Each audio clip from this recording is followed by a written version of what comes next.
The Fort Lauderdale Police Department is giving students in that city a chance to find out whether or not they want to be police officers.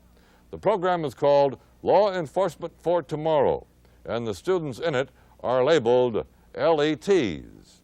Nancy Solomon reports. Dennis Marcotte looks like an officer. He's wearing a uniform and he's riding shotgun in a patrolling Fort Lauderdale police car. But Marcotte's not on that department's payroll. In fact, the 17-year-old hasn't even graduated from high school. But he says there's a very good reason he's spending at least one night a week canvassing the streets of Fort Lauderdale. I wanted to be a policeman all my life, and this has helped me a lot to see what it's really like.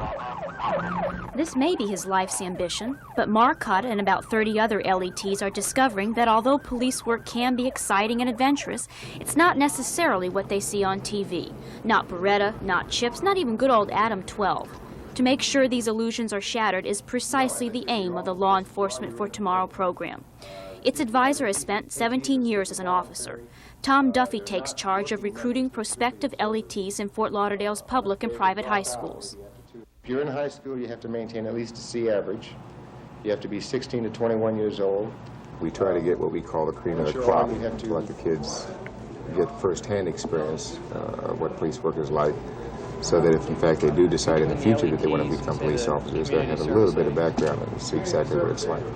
Subsidized housing here, and it appears that it's been pretty successful. We have very few problems here. It's Paul Urshelitz, on Fort Lauderdale's police force 8 years, spends much of his time patrolling the streets with LETs at his side. He fills them in on police jargon, procedures, and what they should look out for in certain neighborhoods. Urshelitz doesn't mind playing teacher. In fact, he likes the company. Well, this is a solo zone. That is, there's one officer per patrol car.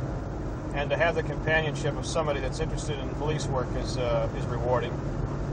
And also it's rewarding to see some of the naivete of the young prospective officer kind of washed away as he sees reality here, raw reality.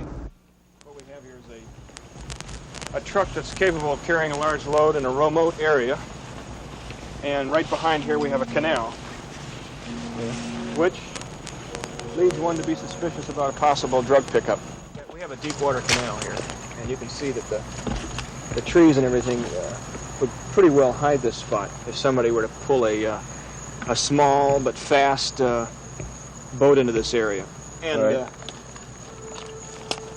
It's relatively remote and it's close to I-95. It's an excellent point.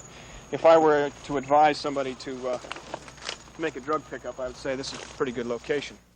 Every call is different. Like, you never go on the same type of call twice. It's not like being manager at Winn-Dixie or something. I'll be going 1092. No. Okay, you want to run this through records? That's for 28 and 9 on channel 4. 28 and 29 on Alpha Echo 0984 80. It's not all on-the-job training or observing. There are weekly classes and demonstrations, such as learning how to use a police radio. It's here the LETs go over questions that have come up while riding with an officer. And even though the students are officially only observers with no power of arrest, they do learn correct police procedures. How to search a suspect, for example. The student doing the job here is the leader of the LETs, J.B. or John Bauman. He's a member who takes his role quite seriously. You have to be tough with them.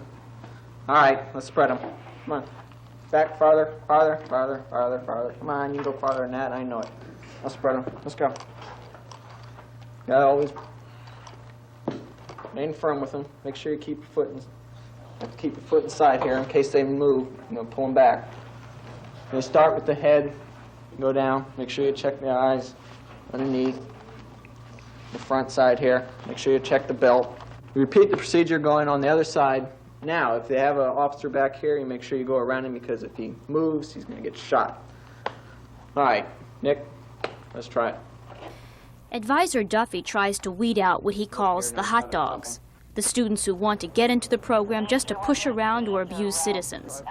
Duffy claims most of these students will quit anyway.